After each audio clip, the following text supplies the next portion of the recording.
Good afternoon, Columbus, Georgia, and welcome to the Mark LaJoy program podcast on a Sunday afternoon. I hope everybody's having a good time out there, wherever you're at. If you're on the lakes, boating, or whatever you're doing, hoping you're being safe.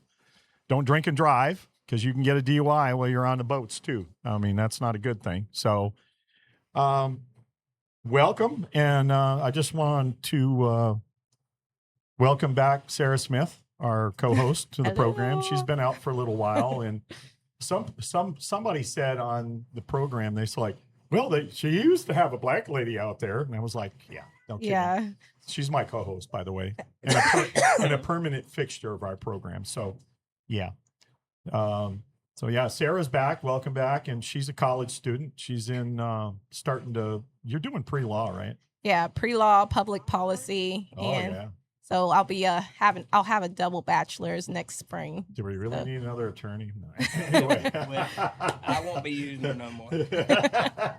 That's funny. I know a lot of awesome attorneys. All of them. Yeah, we always need one more attorney in the world. But yeah, welcome back, Sarah. And today we got two special guests. We got Waleisha Wilson Menifee. Welcome back, Waleisha. Thank you for inviting She's me. been on the program before. You want to get close to your mic there? Pull it close okay. to Can you. you hear Yeah. We want to hear your lovely voice out there. I talk. Yeah, Okay. you're good. And we got Jason Patterson on. Jason, welcome back again. You're a second appearance up here, and Thank you for having me, Mark. yeah, it's always a pleasure to Waleisha. have you both on the program. Yes. We get a lot of open dialogue and a lot of going back and forth. We did prior to going live on the program, so I think it's interesting, today's conversation. But we want to talk about, this is Waleisha, we'll start off with you, and this is the Reentry Awareness Month, right? Yes. So tell us a little bit about Reentry Awareness Month. Reentry Awareness Month is, this is our 10th annual Reentry Awareness Month. I'm from Columbus. I started a nonprofit when I got out of prison to help other folks with criminal records connect with employers, housing, expungement events, just all type of resources that would help people with criminal records. And I noticed that a lot of proclamations, they were giving proclamations for strange fruit of the day, and just stuff that didn't make any sense, this person day or whatever. And even though there was a second chance week or something like that in April, there was nothing really here in Georgia to honor and recognize and bring awareness to the issue of reentry. Right. And I feel like when we think about people with the society thinks about folks with a criminal record, they only think about the bad. Right. What people are doing in the community to harm the community, what people are doing, but they don't think about the fact that those of us who may have come home from prison are attorneys, doctors, teachers, we're parents. Right. Myself, multipreneurs, several job businesses. We work, we pay taxes, and we own homes like everybody else. And so this was the first person I went to was with Governor, what's his name? Kemp? First governor, not Kemp, before Kemp. Protege? No. Governor. Governor. Dean. Son, Deal. Deal. And went to Governor Deal, Deal yes, and Deal. said, I don't want it for a day, I don't want it for a week, I want it for a month. And throughout the state of Georgia. And we've been applying for it every year for the past 10 years, and we've gotten it. And that's the biggest month of the year. And we host events throughout the state, virtual and in person, that talk about events. A lot of the from in-person stuff to talk about housing and jobs for people with criminal records. This past week, we had a Zoom event about the media and crime reporting and how you report on people with criminal records and using humanity and dignity. You can get a headline across without having to call a person a felon or calling a person homeless or a criminal. And so we do a lot of great stuff. We give cash giveaways. And it's just a way to actually not only educate the community, but we reach thousands of folks throughout the work that we do, either virtually or in person. Most of the folks that we've helped get jobs from the time we started this in 2012. We've helped over 700 individuals with felony records find jobs, start their own businesses. And these folks still have their jobs or they still have their business. So let me ask you a question. That's preventing crime at its greatest. Yeah, I agree with you. I'm all about these programs. As you know, I served 9.5 years in a probation program that was sponsored by the Columbus Police Department then at the time, and the sheriff's office. We had a couple participants out of there, and it lasted for about 15 years. It was called a conditional discharge program. And then we had the juvenile diversion program after that. And I spent 4 years on there. And then I spent 9.5 years working on the juvenile or the adult side of it. And we'll talk a little bit about that. But statistically, I mean, I don't know if you can tell us some numbers. Try to give us a little idea on the successes that you've had up to this point. Well, we've had about an 83% success rate. Okay. And I think a lot of that is primarily because our board of directors were very intentional, and our board of directors is about 90% of formerly incarcerated people or other folks with criminal records or children of currently or formerly incarcerated people. All volunteers, none of us get paid to do this work. We spend our own money mostly, and then we have generous donors, and we've just recently started getting some grants. But 9 out of 10 of the folks who do come to us seeking resources, whether that's helping with rental assistance, but most of the time it's jobs or housing. We've got folks that are denied housing for something that they did 30 years ago, and I think that's absolutely ridiculous. Everybody deserves housing. There's dignity in housing. And if you want people to stop stealing and committing crimes, you have to give them jobs so they can take care of themselves and their families. So about 99 out of 10, 90% of the folks that we get have jobs. Now, prior to this, we were actually in an office downtown on 2nd Avenue, and we had an office. So it was a little bit easier to keep up with those numbers because we actually had a physical office. So most of the work we do now is virtual or through emails, but we do get a lot of folks that'll call us and say, I appreciate you. I couldn't get a job for 10 years, but you connected me to this person. I'm now able to pay my fines, or I'm now able to actually pay bills, and I'm no longer, out living outside and things like that. So 90% of the folks we've helped get jobs. We've helped about 63 people in the last 5 years start their own businesses.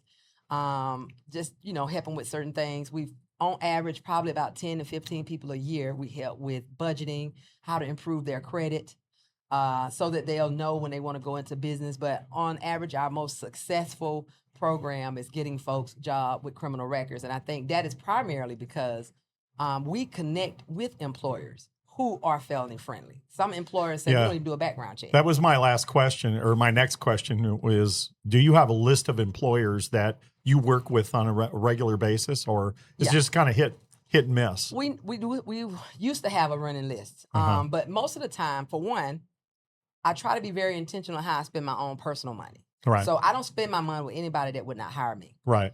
So when I go out to eat or when I go somewhere, I do ask, do you hire somebody who's been to jail or prison? If they say no, then I don't spend my money there.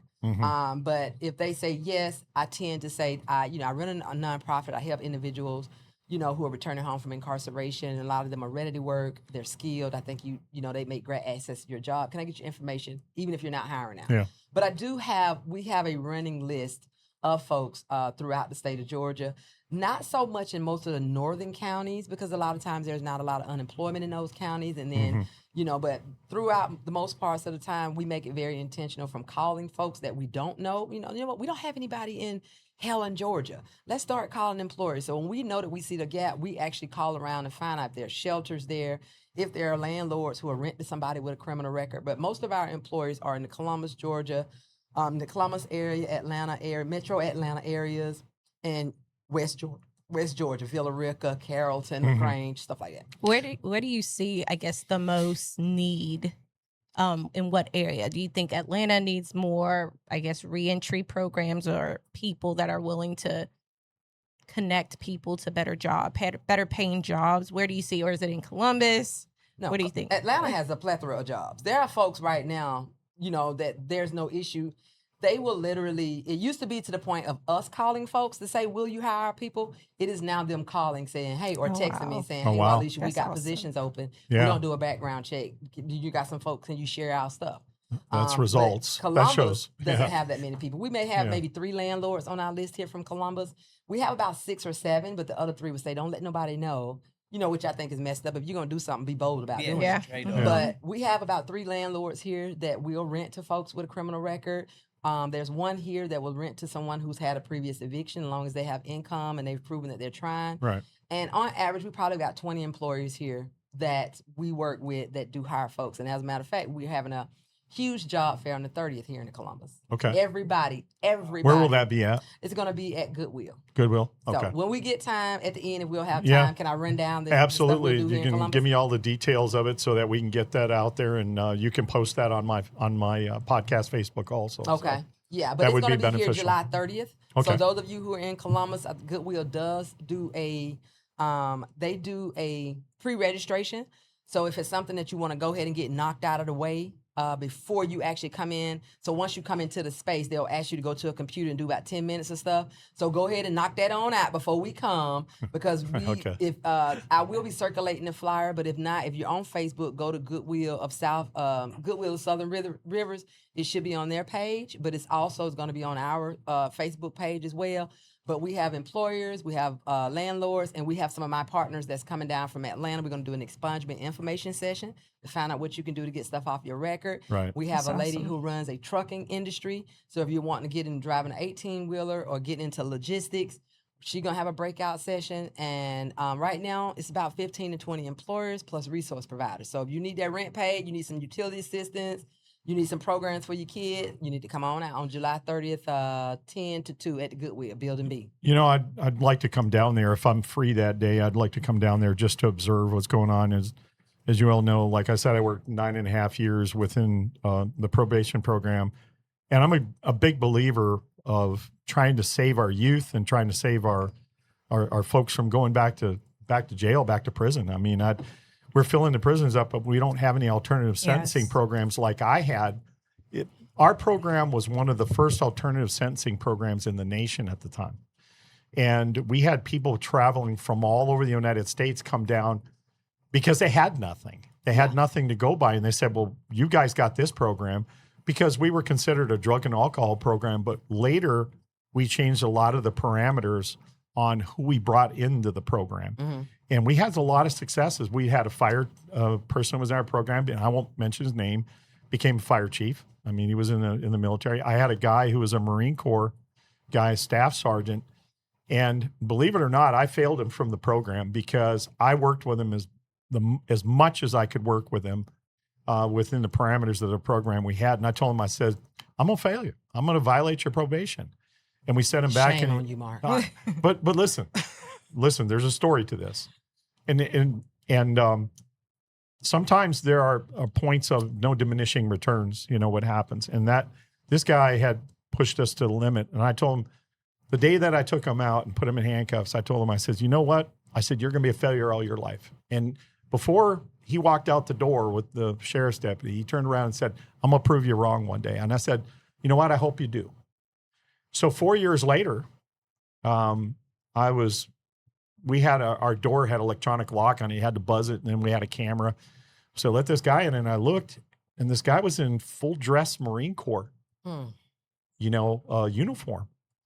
And I buzzed him in, and because a lot of times what happened is they would come and get background checks for guys coming in the service that wanted to go in, right? And they would do that at the police department. And our office was right next to the information window. So they would come up there. And I called him. I said, sir, can I help you? I said, what you're looking for is right here at the next window and not ours. He goes, no, I need to talk with Officer LaJoy. And I said, okay. So I thought he wanted a recommendation on somebody that was, wanting to get in the Marine Corps, because we did that also. We did recommendation letters and things like that, and they would get their background. And they give in the Marine Corps at certain levels, you can get waivers for a lot of different things. And the guy came in, and I came from around the thing, and I looked at him, and he goes, you don't remember me, do you? I said, no, sir, I don't. I'm sorry. He goes, remember 4 years ago when you told me I'd be a failure? I said, yes, sir, I did. And now I know who you are. And it made me proud. It really did. Yeah, positive, Yeah. I guess, reverse psychology where you get to tell people, no, Yeah. I don't think you're going to fail. I mean, you're going to pass, and then they do it anyway just because, they're trying to prove you wrong. I love that. Yeah, there, like I said, there's other techniques we used, but, this guy cleaned up his record. He was a staff sergeant, which is a pretty big deal in the Marine Corps as a staff You sergeant. said you also had him when he was a youth, right? Yeah, he was a youth, and it's tough when you get him in that category, but I don't know what touched his heart. Yeah. I have no idea what touched his heart, but maybe it was me. Maybe it was the fact that you said, I'm going to prove that guy wrong. Yeah. And I'm glad he did. I'm glad he did. Yeah. And, I've never seen him again. I don't know what after that. I'm sure he did a full, 20 years in the Marine Corps. He did, but he was very successful. He was an infantry guy, and, he had that, he had all those awards and all that stuff. And me being in the Army, I know what all that means basically, but even though I was Army, not Marine Corps, but I'm proud. I'm proud of the guy. He proved me wrong. And a lot of times in the program, that's things that I was doing. Yeah. And so I'm going to bring Jason in real quick. So you've monitored her program before, right? Yes. I ain't even know the man. Yes. All I just saw was this truck about being mean with his picture on the side. Anybody but. So I was like, oh, Lord. I met her. I actually went to one of her things at the Goodwill. And they called me. Go ahead and fill out that thing because they will call and check on you every month. They actually called me every month after I filled that thing out, and I would tell them, "Look, I'm okay. I came to see somebody there, but they did call and check on me." And I think that was an expungement event. They gave you information about how to get your rights restored. Yes. If you how to get your gun rights restored, Right. how to get your parole and probation. Right, and I terminated. was already in the process and had a bunch of it going on already before I ever met you, and that's why I'm here because I support bringing people back. It took me a long time to get my life together, about 40 years actually to figure it out. It took that long? Yes, I've been 15 years clean, 16 years clean. Oh, And what do you do now? I own a Raise business. He owns a business and he does renovations. I have and Airbnbs. I'm not going to say where I'm renovating now, but it's a large corporation because they're trying to keep it low key. And I just, when I figured out that I was the problem, that's where I came with the accountability part. Until I figured out that I was accountable for every one of my actions, I didn't move nowhere. I kept falling back. I would travel forward, and I wouldn't take accountability for my actions, and I would slide right back down. And so until I really figured out that I was the problem, I wasn't going anywhere. You're a hair raiser now. I can imagine what you were like 15 years ago.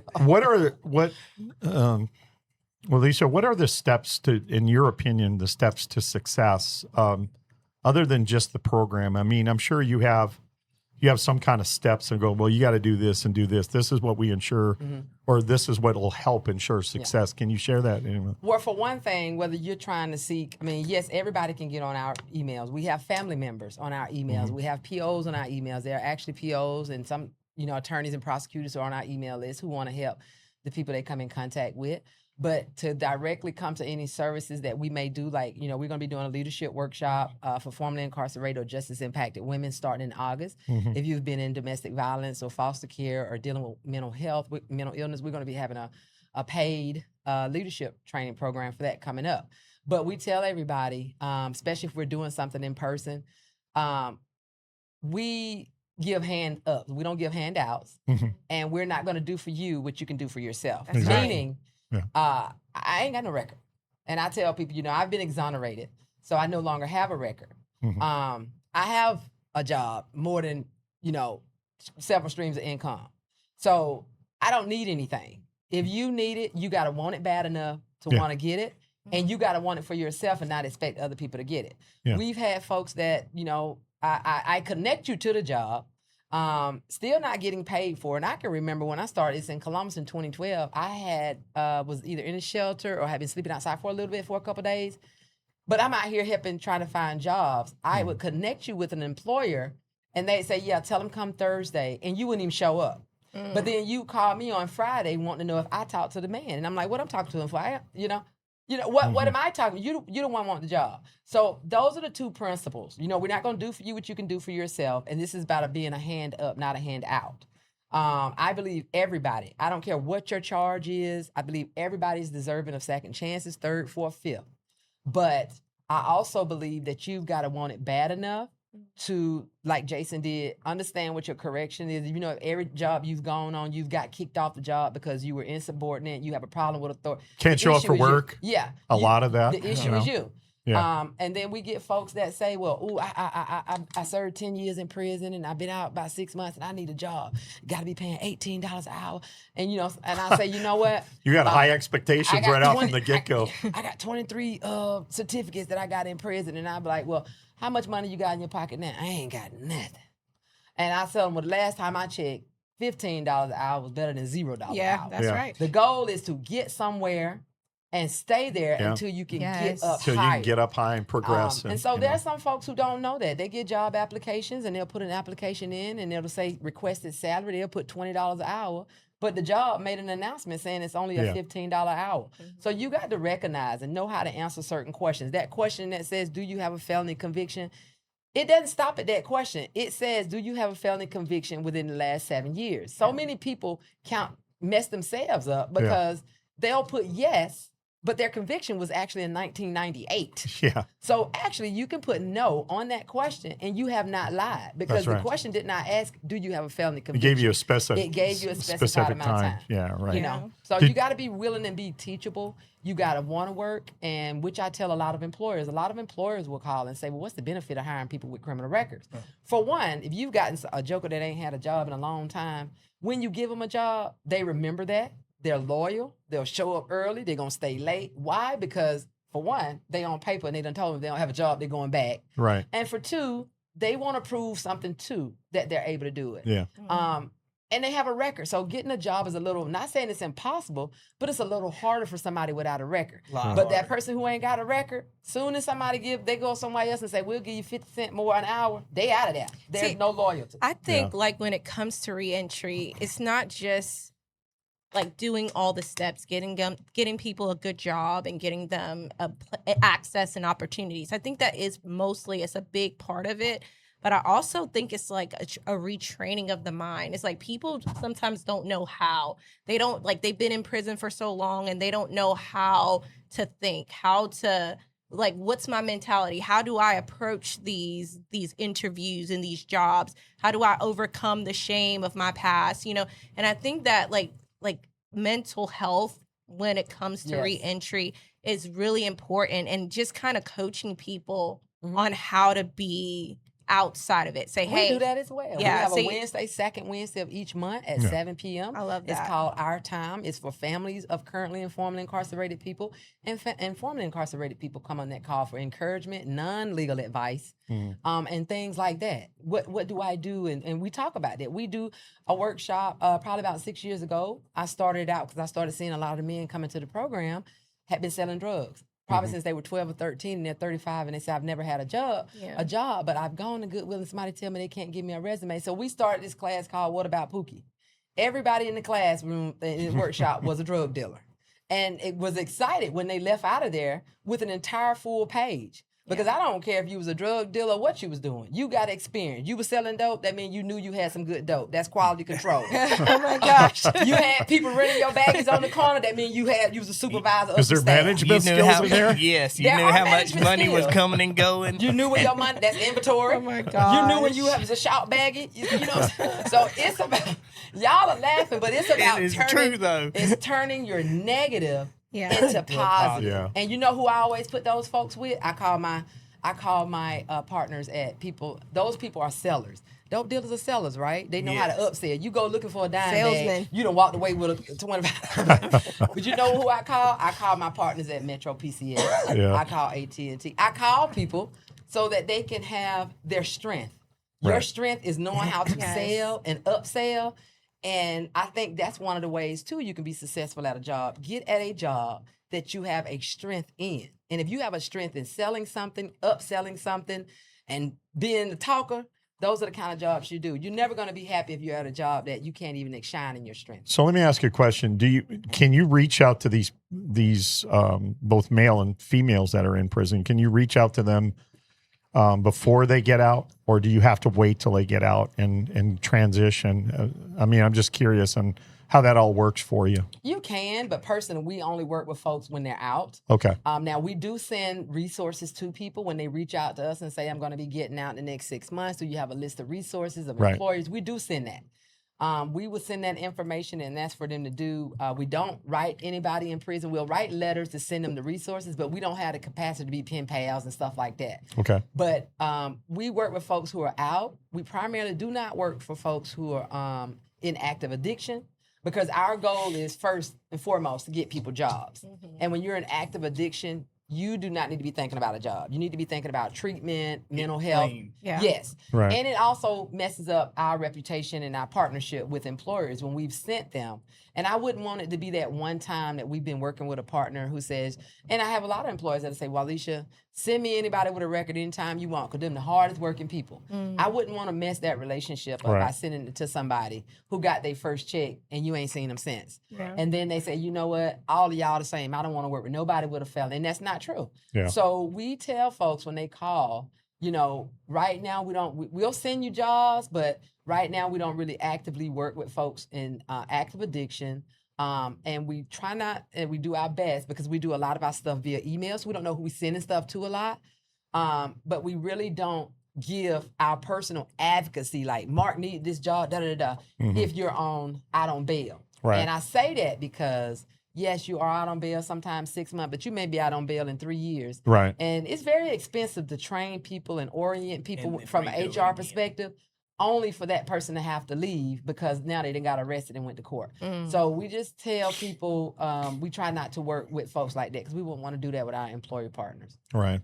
Yeah. You know, I've seen both sides of this coin. You know, I've seen the rehabilitation side of the coin and the law enforcement, and I still do. You know, like I said, I serve in an active capacity in law enforcement. And so a lot of the times what I see is and I can have a different opinion about reentry programs and redoing things because I served in a probation program for that long. But in my capacity, what I see in an active capacity is the same folks every time committing the same crimes, never trying to, and maybe it's because of the opportunities, never have a chance to go to the other side or intervention of some sort, some type of intervention. It's always, and one of the things that I've seen in my experience of over 40 years in law enforcement is this methamphetamine thing. It's a problem. It's a huge problem. It's even bigger than crack cocaine or anything. No. I think now it is. It is possible, but now. Here. Let me kind of give you the background, because 90% of the cases that we run into, maybe a little bit better, higher than that, are all meth. They're all meth cases that we're running into, and it's not analogous to one side of race or the other. There's black folks, there's white folks, there's Hispanic folks.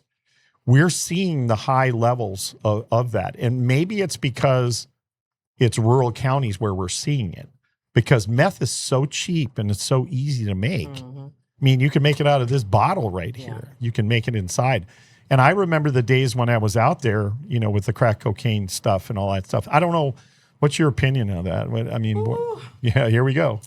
Well, Am I getting you started? You know what? You get me started, but I'm going to tell you the truth. Sometimes, I'm going to say what I say, and I really don't care who feelings I hurt. Yeah. But I think right now, and you're not the first person I've heard say that. I've heard a lot of folks, and it seems like all of them have been white people. Yeah. Who says, oh my God, meth is just so worse than crack.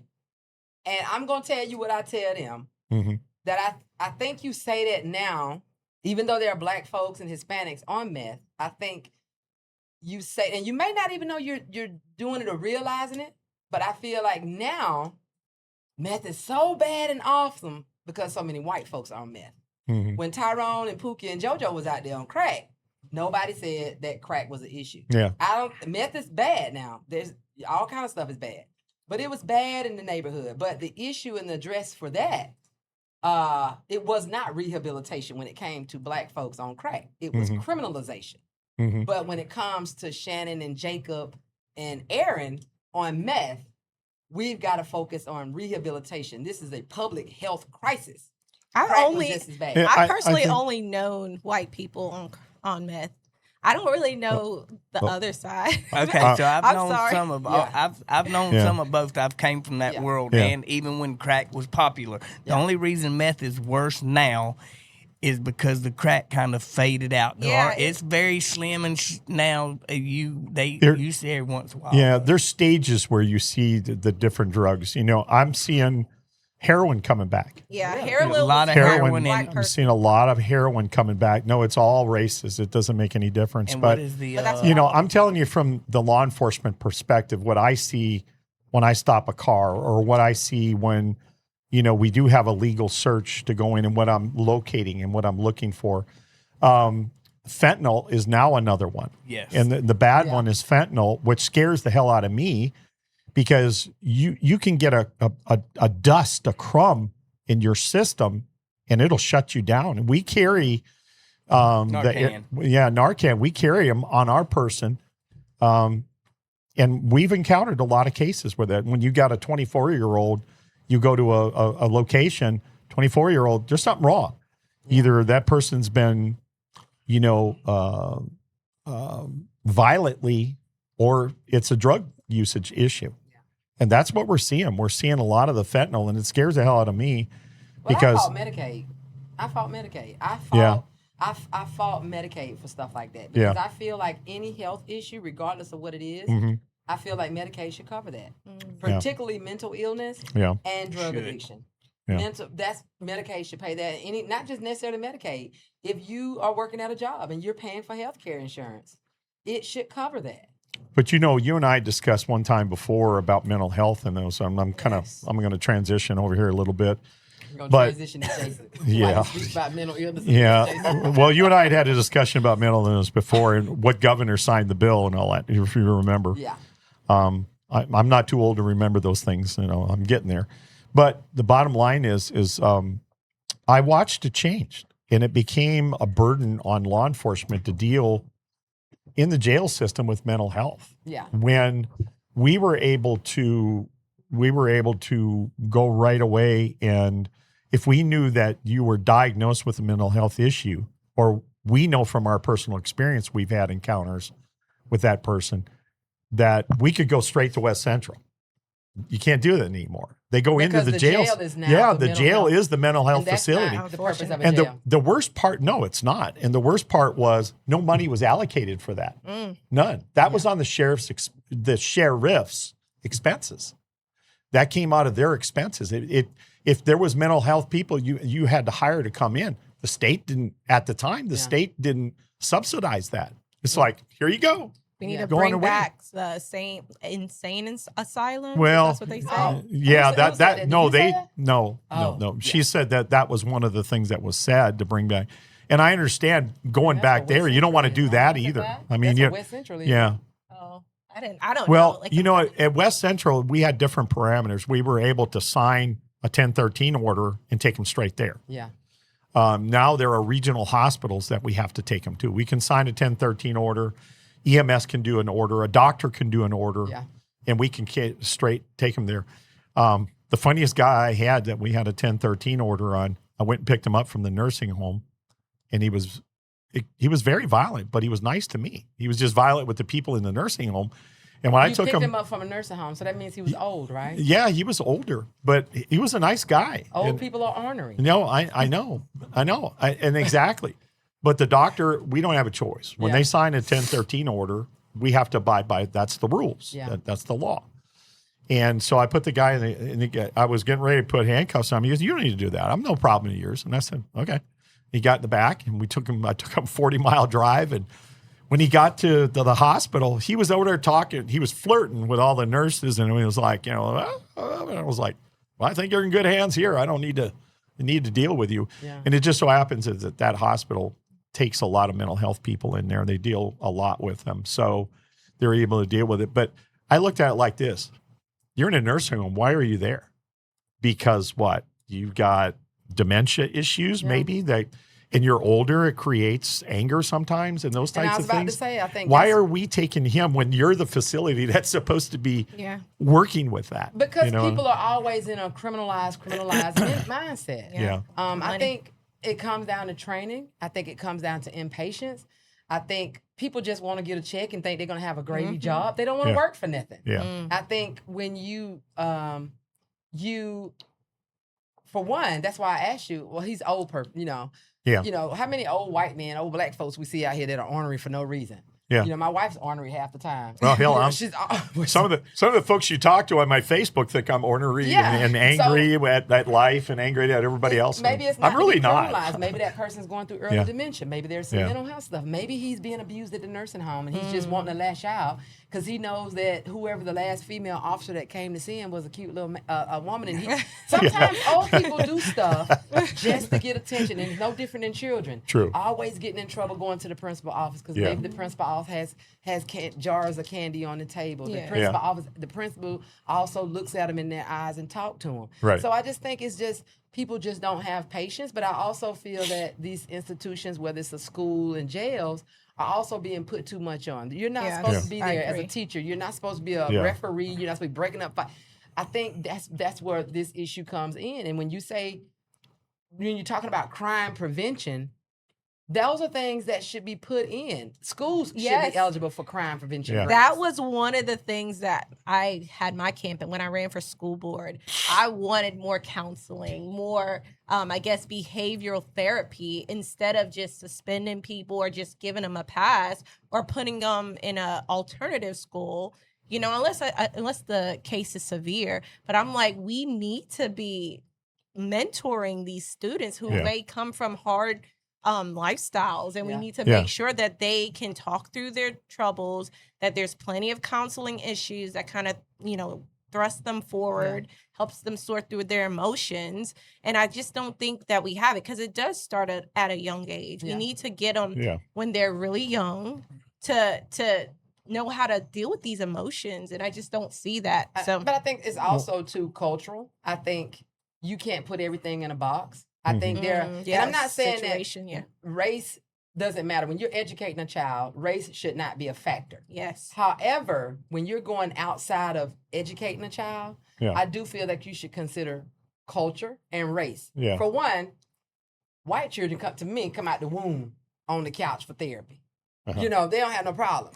Black folks, we going to the pastor, we going to, you know what I'm saying? So Yeah. it's different culturally. 9 times out of 10, most black children at the age 8, 9, and 10, they didn't see mama or daddy going to therapy. Right. Same thing with black Yeah. men. When you go Yeah. and have prostate cancer That is screenings, true. Right. there are certain things that black folks do differently than white folks. So I think a lot of times it's just not being considerate of the fact that, oh, this person just don't want to go to therapy. Some folks that's just not their thing. But I think it should be offered But at that's a young age. and this is It should yes. be offered at It least. should be in our schools too. Like if we know that there's opportunity, or children grow up knowing that there's opportunities within the school system where I can go talk to my guidance counselor, that there's ample amount of them to actually handle the whole school. And I think that it makes them open to talk about it a little bit more instead of just saying, oh, what do I do now? Who do I talk to? I tried my pastor, but my pastor is not a good person. And the pastor done told all your business to everybody in the church. Exactly. So I mean, I think that we need to kind of change that dynamic culturally, and implement more counselors, more, I guess. Well, I think what happened in July 1st or something, they said with Medicaid that, the administration now has cut out therapy for behavior therapy for Medicaid now for children. I think that went in effect July 1st. Well, I mean, we haven't been seeing it being used anyway. Because just like if we think of it now, like there's no therapy. If it is available, like why isn't it being used for students in their schools and in their families? Maybe folks don't know. So, I mean, I talked to somebody today that didn't even know that if you get Medicare or Medicaid, you should be able to, as part of your benefits, a part of being a Medicaid, one of your benefits is you have a free gym membership. A lot of folks don't even know you can go to Planet Fitness or Crunch and like 8 other places when you have Medicare and Medicaid. A lot of folks don't know you can get free virtual therapy at home. There are so many perks when you have Medicare and Medicaid. And most of our children anyway are already on Medicare or Medicaid. There are so many free perks. You to go online and create your online registration and find all that free stuff. Yeah, and get it. I'm on Care. Care. You Medicare, yeah. Yeah. I'm Part on A and Part B. I might be Medicaid. I don't know. No, I'm on Medicare, and that's another thing. Our system is, because I'm not drawing a retirement thing, it doesn't come out. I have to pay quarterly. I pay $500 $550 a quarter. Well, you're doing good. Some people pay $500 a month. Yeah. Well, that's a quarter. But hold on, I do pay other insurance, and the Yeah. reason I pay the other insurance was through TRICARE, and the reason I do that is because I have a survivor benefit plan also. That I don't. If I die, there's a lot of things that disappear financially, for the wife, and so I purposely pay into those programs. My son always asked me, Dad, why don't you just drop all that? I was like, yeah, there's a reason why. There's a reason why I don't drop into that. So. Yeah, we do have a question. Oh, okay. Well, great. For Mr. Butler. He says, question, how does a formerly incarcerated person go about coming back to society, being able to provide for self while also dealing with the pressures of going back to the same environment that often led them to being incarcerated? For Wow. one, I heard Mr. Butler say, what does one do to take care of themselves? And the second part of that question was, how do they kind of avoid going back to the same situation? Well, they're going back to the same situation that led to incarceration. Yeah. First of all, I think, let me look at it. I'm blind. How does a formerly incarcerated person go about coming back to society, being able to provide for self? Second, if it's free, get it. So you're able, and there shouldn't be no shame in it because it's out there. So if you needed to apply for services, whether that's food stamps, whether that's applying for housing or whatever it is, if it's something free, get it. Secondly, I would tell any formerly incarcerated person, all you got to do is Google reentry programs near me. Whenever look for anything, particularly in the month of April, which is Second Chance Month. There's tons of stuff that's going to be going on in your community where there's job fairs, expungement clinics, health and wellness clinics that are particularly for people with criminal records. There's a plethora of free stuff out here, and there's no excuse for anybody to not have access to what they need, because let me tell you something. When I was out there, whether I was in a shelter or finding my own place, I had food all the time. This before I even got food stamps. But why? Because I would literally take a list to find out what shelter gave out free food on Mondays, who gave out free food on Tuesdays, Wednesdays, Thursdays, and Fridays. So if they said you can only come once every 6 months, I made a circle and I was gonna see you back in 6 months. So that's food I didn't have to worry about. I at least canned goods or some meats. But you can go there places that will give you free your teeth done cleanings. Particularly, I've learned, try to tell people, if you want to get your teeth cleaned, find a dental school. I like those hygiene schools because they will do free stuff. Yeah. You want to get your hair done and you can't afford to get your hair done, go to a cosmetology school. Yeah. Tech is like that here. Yes. They do cosmetology and you can, go in. You're at the mercy of the students. But if you're, I don't want them cutting my due, but I'm okay. But if you're in need, go to 211.org. Or you can call 211 and you give them your zip code and you tell them wherever you're at and they'll tell you. But as for the second question, how do you kind of be able to thrive without having to go when you go and going back to the same environment? I think that's a mind thing. I think you have to have your mind made up. And everybody can't afford to leave. I've asked several times, like, why do these people still stay in the same area in Louisiana with Hurricane Katrina? Why don't they just leave? How many times, your insurance is probably high. The levee going to break again. But sometimes people just cannot afford to move. Yeah. So if that's the case and you're going back, but I think a lot of times people like drama. I've said several times, you need to move out to Villa Rica, move to Carrollton. Ain't nothing out there to do. It's boring. That's perfect for you. That's where you need to be. Ain't no buses out there where you can get in trouble to go nowhere. That's right. Move somewhere where folks don't know you, because if you come back to town, everybody be like, there go Waleisha, she got locked up. There go Jason. Jason was it. But if you go somewhere to bum whatever, they don't know you, and you tell them, I'm an entrepreneur, they're going to believe you what you tell you. Yeah. So people can only go on you when they see. They never know you have a record. They never know. That you're right. A whole new person. You're right about that, because when I was down in South Georgia, I had a school. It was a military police training school, and I was the director of operations for the school. And we were developing this property. It was 4,000 acres that we were developing to bring the military down. But I had to laugh because I went in. I don't know if it was an Ingles or what it was down there, but it was a local store. And because they hadn't seen us or they knew about us on the property, they would come down. So we were staying on the property. And what I'd do is go down there and buy, all my groceries I needed for the week. Or a lot of times in the evening, we all got together and went to a restaurant and ate. But, at lunchtime, you throw something in the microwave, whatever you got. And I was laying it all out there. And this girl, she was ringing it through. And she looked at me and she goes, "You must be single or something." And I said, "Why?" She said, "Well, you have a lot of boxed food and everything, and all that kind of stuff." And I said, She said, "You ain't from that property up the road, are you?" I said, "Well, by the way, I am." So it was funny when you talk about people know your business where you're at. Yeah.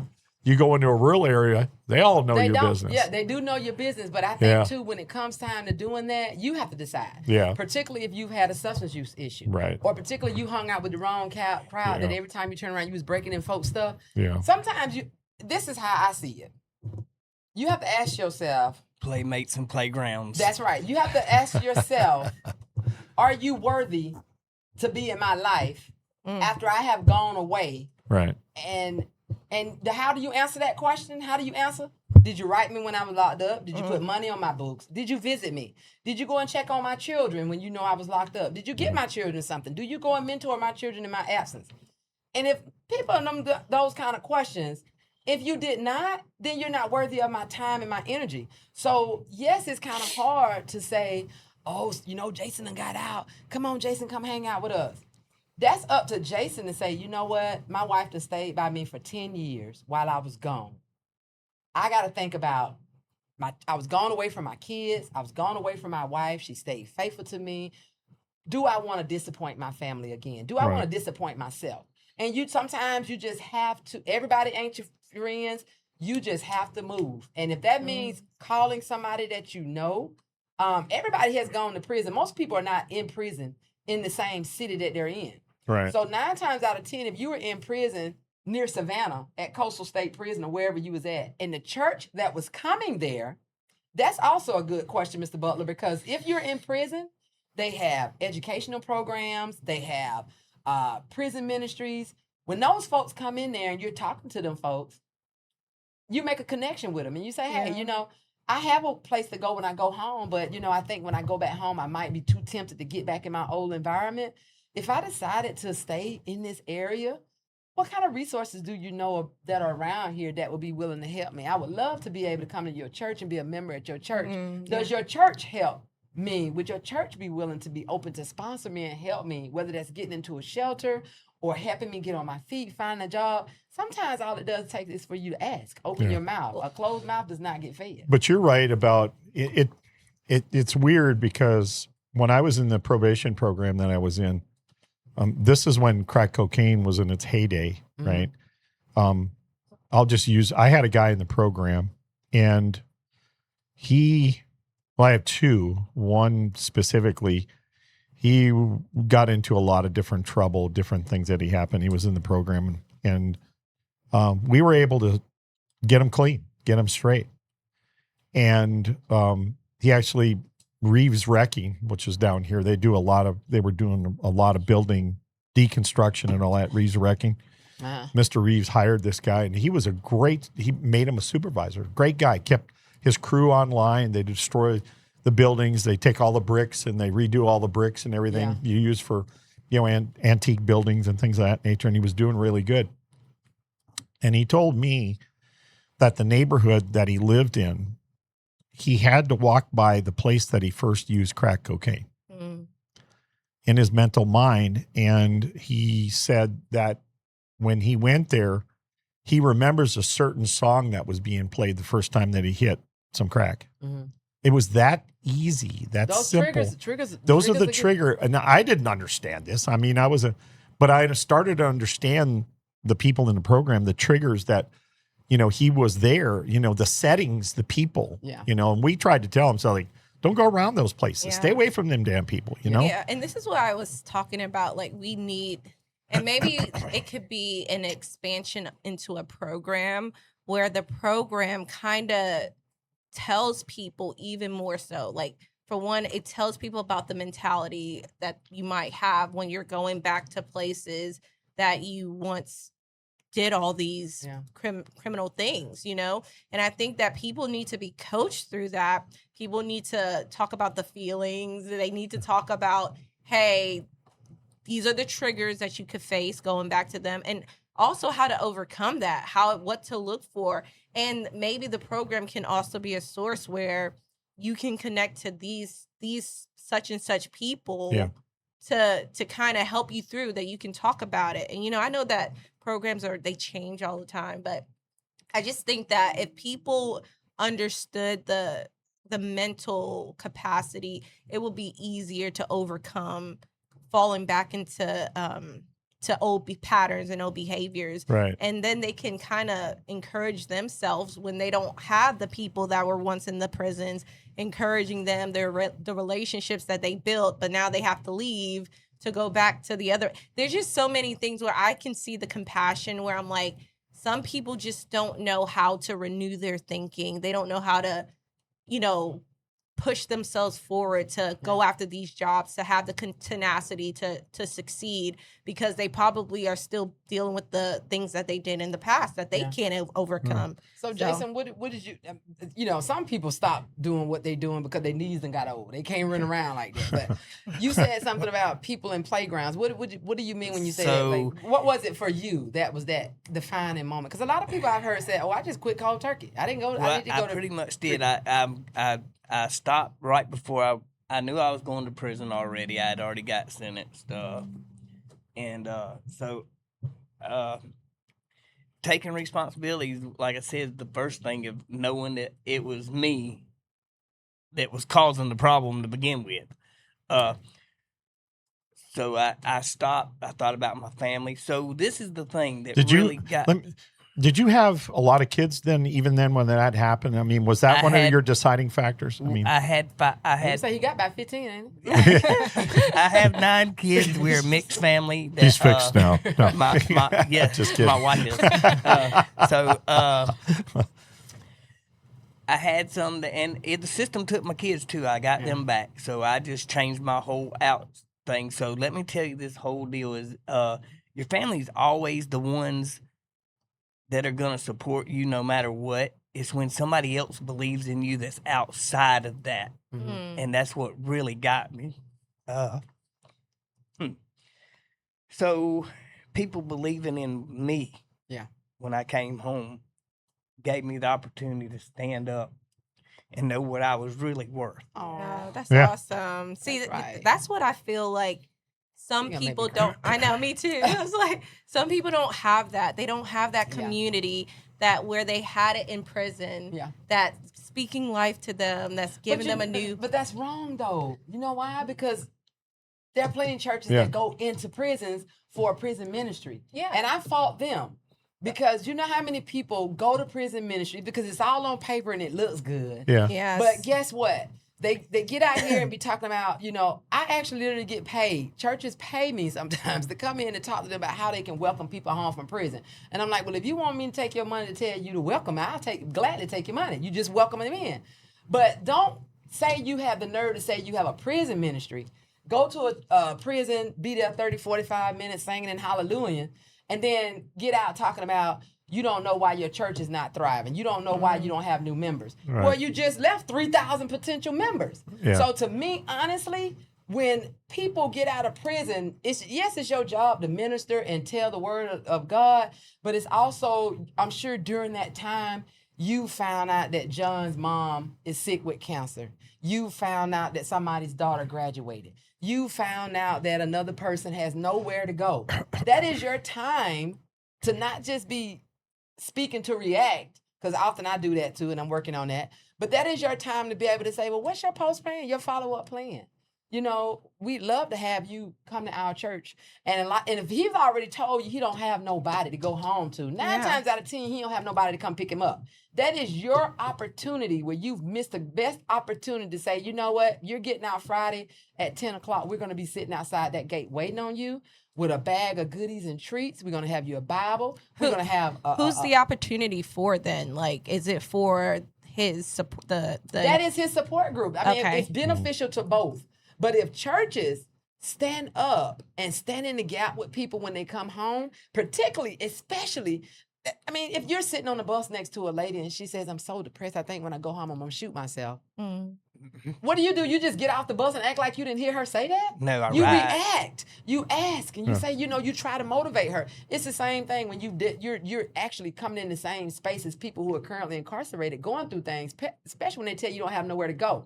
That was the opportunity for you to say you do have somewhere to go. I know you're from Columbus, but hey, if you don't have no problem coming to live to Eatonton, outside of Millersville or Macon, Georgia, you're welcome to come to our church, and we'll see if we can connect you at a shelter and see about getting you a job and welcome you into our church home. Boom, So- you got another person in your So family. let me ask you a question. The clergy, they go into the churches, they go into the jails and stuff like that. Do they,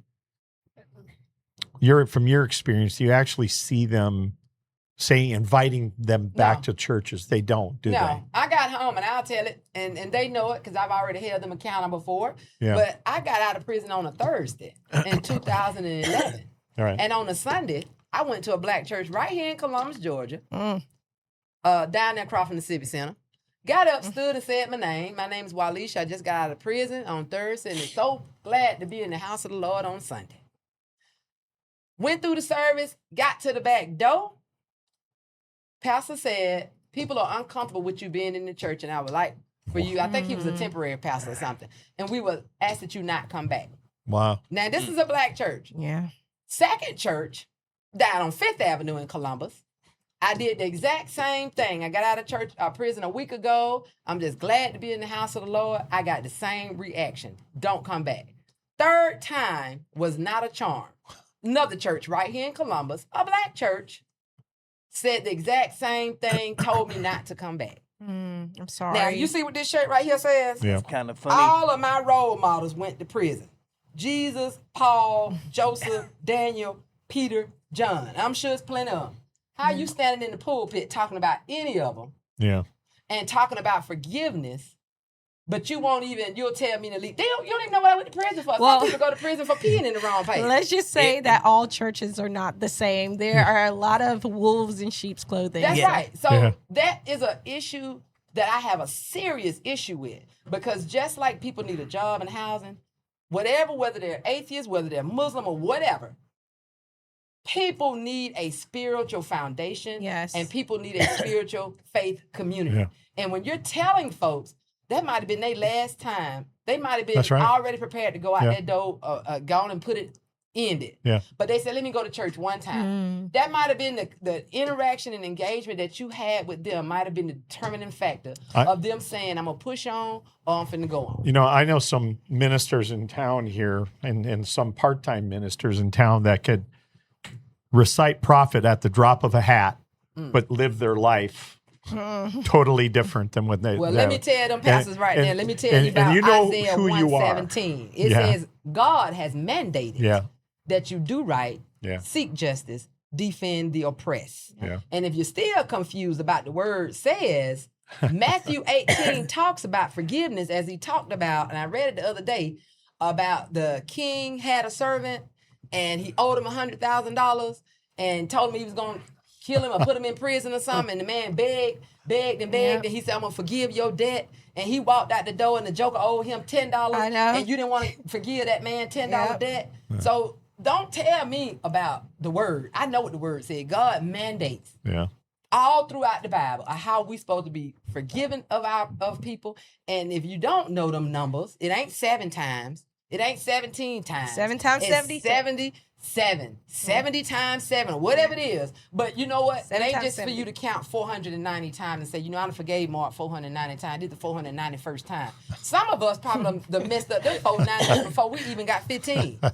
It means as a symbol, Yeah. it's what do you call it? Infinity. It's endless. Yeah. So you can't, and then some of these folk had the nerve to say they having reentry programs. You having reentry programs, but you're still calling people inmates and prisoners. We are people. Yeah. Use our name. So it's just you gotta be genuine with it. You gotta, for one, know what you want, because let me tell you something. A lot of them COs, these police officers out here using these cameras for the wrong reasons, who getting locked up. I bet they ain't think they be going to jail. Yep. So you'll never need to talk about it, do nobody wrong when they down, because you might be right there with You them. might But be that- the next one. Here you go. Yeah, and that's just what I'm talking about. It's just like knowing all the nuances with the human nature. Like there are some people that they have nothing to come back to. And so this is where I think programs that shows them how to fortify their own selves to overcome when you don't have it. Like going back to Mr. Denarius's question, like we need to teach people how to be able to overcome, how to have something in themselves when there's nobody there. Well, what the hell? Ain't these organizations getting millions of dollars from the crime prevention grant? What the hell they doing? Yeah. What, I mean, Well, that's what they That's that's a whole nother can of worms that we're talking about right there. In 2016, for my organization, and was told we're not preventing crime. Look, some of the people for years were getting the same money, the same amount, and what were they doing? Where were the receipts? Where were the paperwork that you could say, hey, look, City of Columbus, this is our success. We were a role model academy, and that's another segue we don't want to go into. But, we were a role model academy. We had these many young ladies and men, go through our program successes, and this is what they did. We don't see any receipts. Well, I like imagine that. I thought that's what they're supposed to do. When you give reports, you're supposed to come back. Before you're allowed to get another one, I would imagine they're supposed to show you some numbers, right? Yeah, I would think never you're show right. us Look at numbers. Jason They never got his show you eye twisted numbers. to the left. Yeah, because I've already talked to some people about that. There needs to be, what do they call them? They're always getting these oversee boards. Oversight, yeah. Oversight. Oversight So committees. we need to put some Another oversight committee. committees. Well, I understand, And but maybe they should have we term do need limits. an oversight committee for these people with grants to make sure Yes. that they're following through with what they say they are. Because you come to this place with a grant, you have this layout of what you're going to do and everything with it to get the grant, but yet we're not showing anything Yeah. from them. And there's And some of the other folks people. getting it year after year after year, right? Yes. You got Yes. a term Yes. limit. Once you done got it 2 years, you shouldn't be allowed to get it another until a year. Unless you're showing a major step in the right Shift, yeah. direction Yes. from like I said, if you're showing that you are improving lives of others for these grants for them certain ones. And this is then- where the criticism for me, I'm like, where is the money going? Going. Where is it going? Well, it's not going to New Life, I can tell you I that. can tell you and this, we've I had don't- an office here 2 years, and we use our own money pretty much most of the time Yeah. Yeah. to run our stuff. So give some money to New Life second chance. Yeah. Jason knows, we know a PO here that Jason knows quite a bit about when I was in the program, don't you? So Yes, sir. tell me, Was he tell one me of your what you officers? were told. Well, I've been told all through the thing that Mark's helped a lot of people. This is out in the community now. This is me out here. I talk to everybody, and this is when I first met Mark and through all this anybody Isaiah stuff and all that.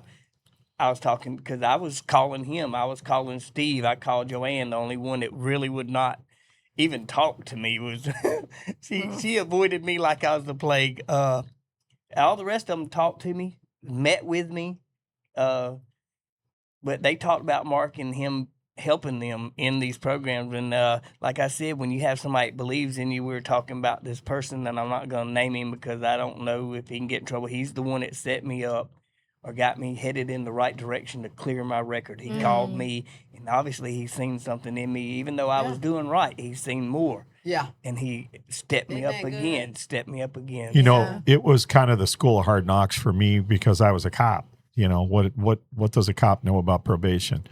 And I learned real quick it's just being human. Yeah. And it's dealing with humans in the way we're dealing. And like I said earlier, this guy I was telling you about, I know Waleisha, you were like, shame on you. But, some people, you got to use tough love. Yes. You have to use. And some you can't. Some will follow the rules of the program. And we used to bend the rules a little bit. And I mean, in a good way. Yeah. We bring them back to the program after they failed drug tests and things of that nature. But what I did, and this is just my method, I don't know if it's right or wrong, but it worked, is when they came in and the in process, we went to the courts. We went both to the Superior Court, felony courts, and misdemeanor state courts, and across the street, Recorder's Court. But we would get the forms, and sometimes we would meet with the judges prior to going to the hearing. Uh-huh. And, the judge would say, I think this guy or this gal is eligible, salvageable, what do you think? You think you can work with them? And I, look at the charges and all that kind of stuff and the background and how, were they all right in the jail? Were they constantly fighting or what, some disciplinary reports or whatever. We would look at the totality of the whole inmate, so to speak, the person in custody. Yeah, thank you. Yeah, and we would look at all of that. And some folks were questionable, but I said, you know what? We'll take them on. We'll try. And a lot of times what I would do is I'd bring them in, then they would go through the court hearing and they were like, Mr. LaJoy is this, Officer LaJoy is this, we have spoke earlier because he wanted it on record. And I said, yeah, we've agreed that, we can bring him into the program, him or her in the program. And so we bring him in the program. So when I got him to the office, I'm kind of skipping the whole step here, is I would give him the briefing and tell him what's going on.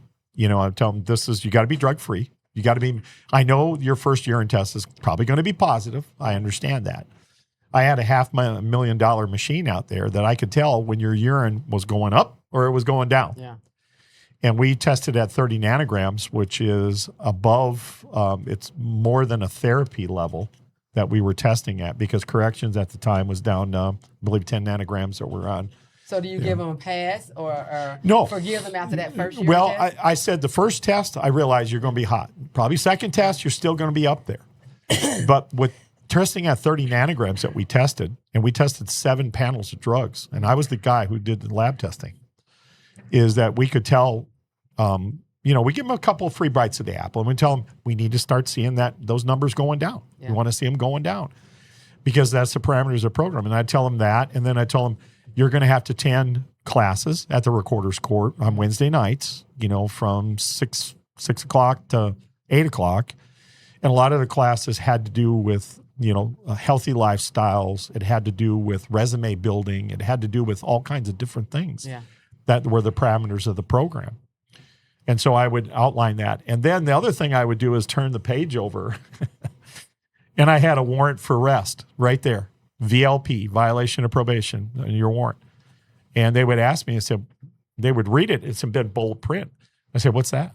I said, well, that's a warrant for your arrest. Well, I'm not even, I said, no, I understand. I said, but it's all filled out. It's got your name there. It's right there. And at a certain time, you're not following the program. Right there at the bottom, all I got to do is sign it, and the judge signs it. And I'll walk across the street in 5 minutes, have it signed, and have you in jail in less than 30 minutes. Some people I had to do that with. They have to. It's tough love. Yeah. And it didn't work for everybody. But a majority of people it did work for. And I'll tell you, one of the things that state probation was doing that we tried to get them to stop doing was that they were using the test strips. They're unreliable, highly unreliable. And they were sending people back, violating their probation, sending them back. But I think that's stupid in itself. Well, if a person is in active substance addiction, there are behaviors that people in active substance addiction do and are expected to do. Yeah, I know. So when you are testing people and violating them because they are dirty, they have a dirty urine, they were dirty when you arrested them. You don't just stop and say, you know what, I ain't got no addiction today. Right. Well, we expected that, but just chemically, those tests are not reliable. Yeah. They're not reliable. And ours were 100% reliable. Yeah. I could tell if you use marijuana today, and a week from now, I could tell if you're going down or going up. Mm-hmm. Because at what we were testing was 30 nanograms, and at 30 nanograms for tetrahydrocannabinol, which is marijuana, I could tell you out to 60 days, upwards of 60 days with a chronic user, whether you're going down or not. And I could tell. So what did y'all do in those instances? Because a lot of folks in Georgia don't, even if you're on probation, a lot of people don't know eating a poppy seed can make you pop dirty for urine. So there's some cases. Medicine. Their medicine that they're on will give you dirty urine. Well, if they told us that, but not everybody's on that. Not everybody's on that spectrum where you can test from that. Now, but why are the POs not telling people? You know that you eat a poppy seed muffin, you might pop dirty for weed. Why are you not telling people that? Yeah. Why the POs? That's a good question. I can't tell you. Some folks are at conferences all the time just munching down on the poppy seed Poppy, I mean, they killing Why them. poppy seeds? I don't, you know. Well, I guess the poppies poppy, are you know. are heroin. You never watched the Wiz when you all saw the folks popping? They're hairy. But, again, it's all different. I mean, I've eaten buns. I still have buns at home that have poppy seeds on them. I eat them all the time.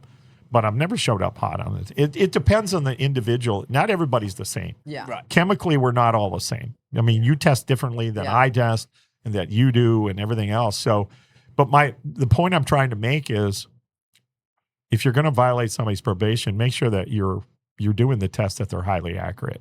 Yeah. And we were highly accurate in our test. And because a lot of times these specific POs would bring us the test and we test it. They said their test strips tested positive for cocaine. And ours was tested negative. So y'all's were more. I mean, And it was like, you can go back and tell that guy he's good to go. I mean, he's following the rules or whatever your rules are in, state probation. So we again, our program was very flexible, so to speak. We tried to flex when we could. Yeah. And then there were other times we couldn't flex, like the instance I told you about the Marine Corps Staff Sergeant. Yeah. And I had one guy that I wish we'd have spent more time with, but he got hooked on crack cocaine and ended up losing all of his family. And then sometimes that's what it takes. Yeah. Some people lose everything. Yeah.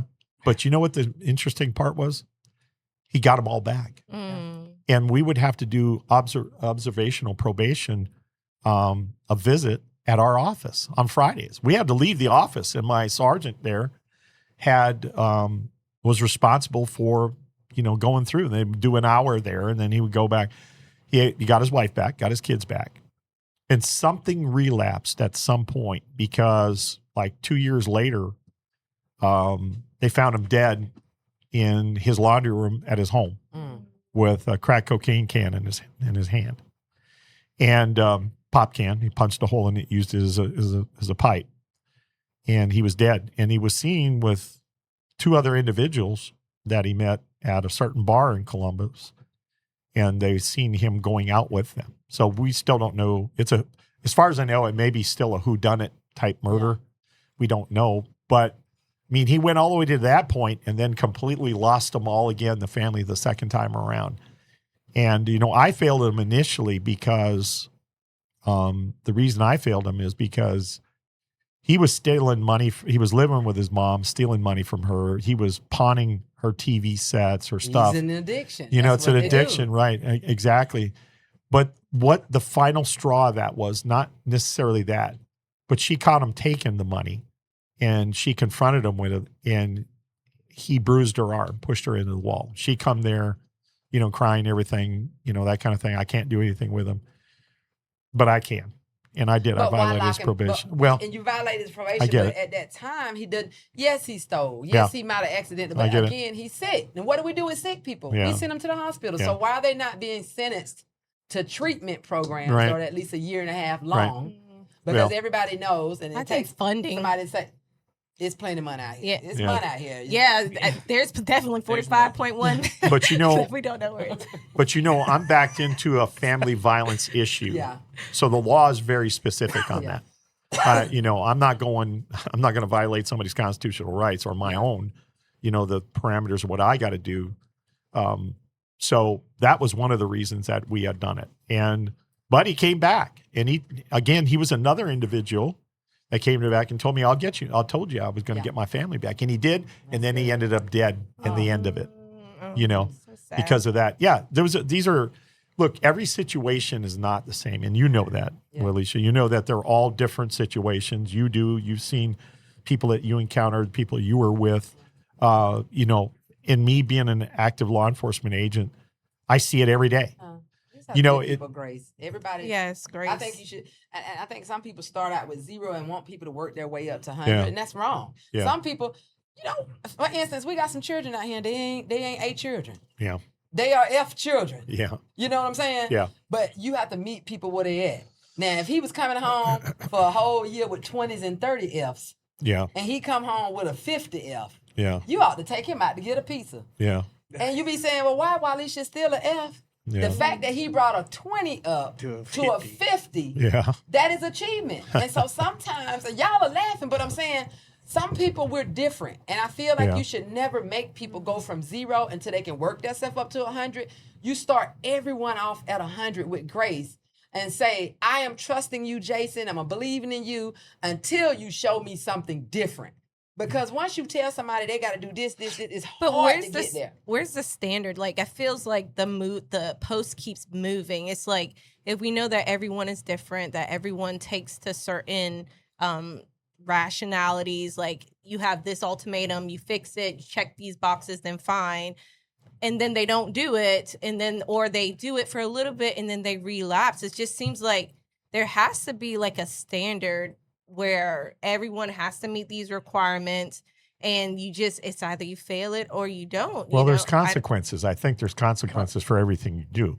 It right? is absolutely consequences. If you take on a loan for a $90,000 vehicle and you don't pay it, the repo man's going to be out there in front of your door taking your shit. Yeah. I mean, it's that simple. Yeah, and I'm not saying addiction is an excuse to not follow the rules. Right. But I feel that addiction is a consideration to understand why a person has done something differently than another one. And why do they have the programs? Like you said, the programs, instead of just making them go straight to jail, where are the programs? So that's why Columbus, unlike Atlanta, has diversion programs. I don't know if Columbus has them or not, but they have diversion programs. We are in a society where people automatically criminalize. Oh, there's a homeless man standing outside my door, call the police. Everything doesn't need for you to call the police. I agree. I am so scared sometimes when I'm out in public and I see stuff going on. And I know the natural thing is to call the police, but I would feel so bad if the police came and that person happened to get shot by the police because that person happened to be autistic and the police they don't know the difference between a person being drunk and slurred or a person having a seizure. So you have to be very careful when you always want to do police. So like Atlanta, they have a diversion program that when you see somebody dealing with a mental health crisis or they're unsheltered and they're going through some stuff, instead of calling 911, they call 311. Yeah, Columbus don't have that. And they come and do that. Well, this person does not need, you shouldn't have the jailers should not be mental health, whatever. Yeah. So when you have a person that's doing stuff, the police calls and say, hey, we have a person that's dealing with severe mental illness.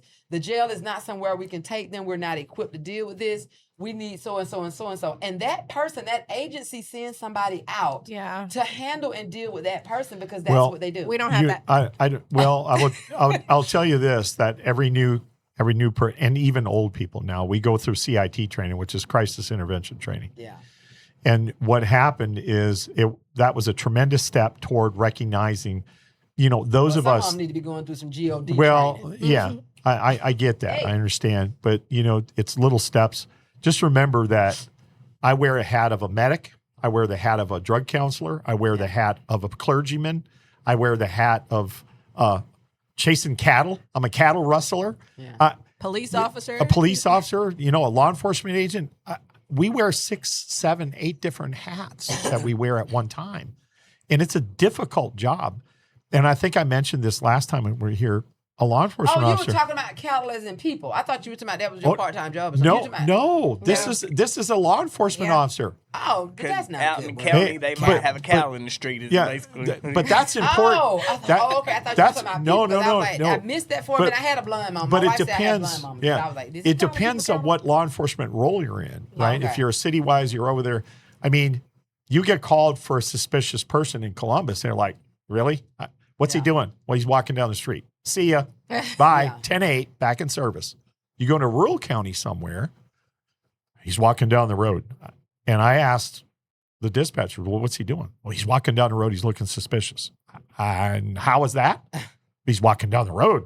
I mean, is he a white male, black male? I've never seen that before. But, my point is, and it depends on the area that you're practicing, I say practicing. You're doing your law enforcement duties. It just depends on the area. So do we need more training? Absolutely. But the crisis intervention training, even though I've been in law enforcement for over 40 years, it opened my eyes a lot. Even though I got that experience through the door, crisis intervention in places that I've been in.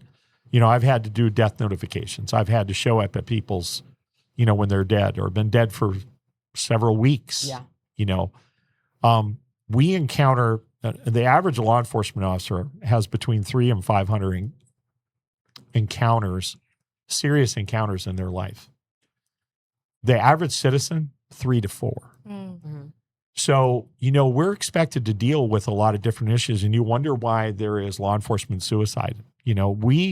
We're not getting the treatment things that we're getting either. I never said y'all need some therapy too. Yeah, no, I agree. Yeah. And the thing you have to understand is we're not getting it because that culture, you have to understand that culture says, suck it up, buttercup, and drive on. Mm. That's the way things are. Suck it up, buttercup, and drive on.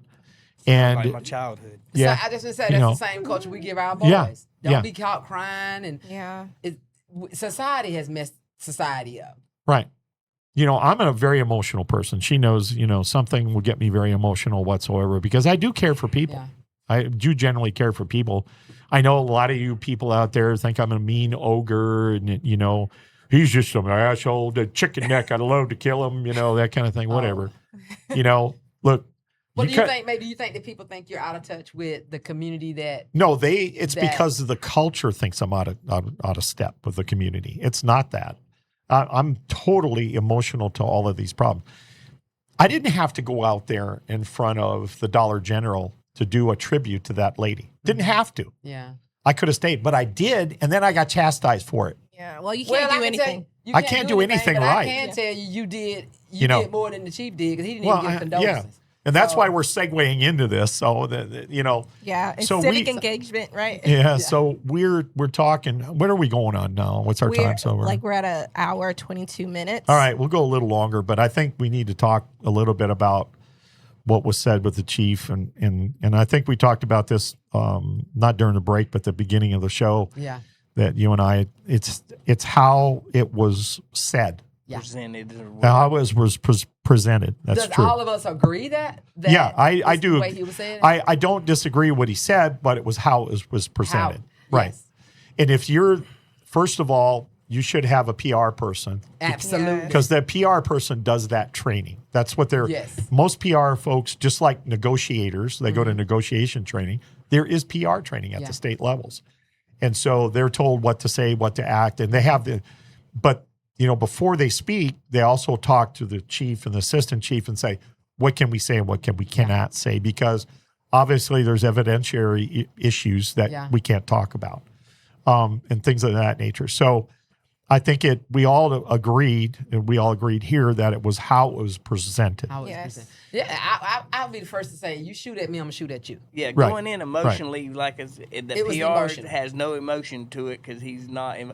The chief was emotional. It was his officers. The lady had just died. Yeah. And he, like I said, it was presented wrong. It was presented wrong. If like I said, if Jason said it, it'd be different because Jason is not at that standard.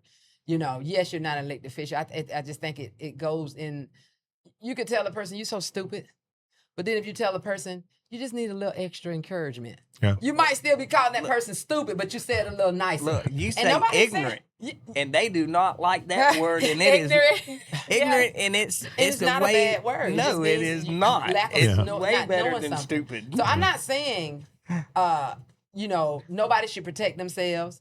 I feel even folks who may have, that's a whole different subject, but people who had their gun rights taken should have their rights restored because everybody deserves the right to protect their family. Yeah.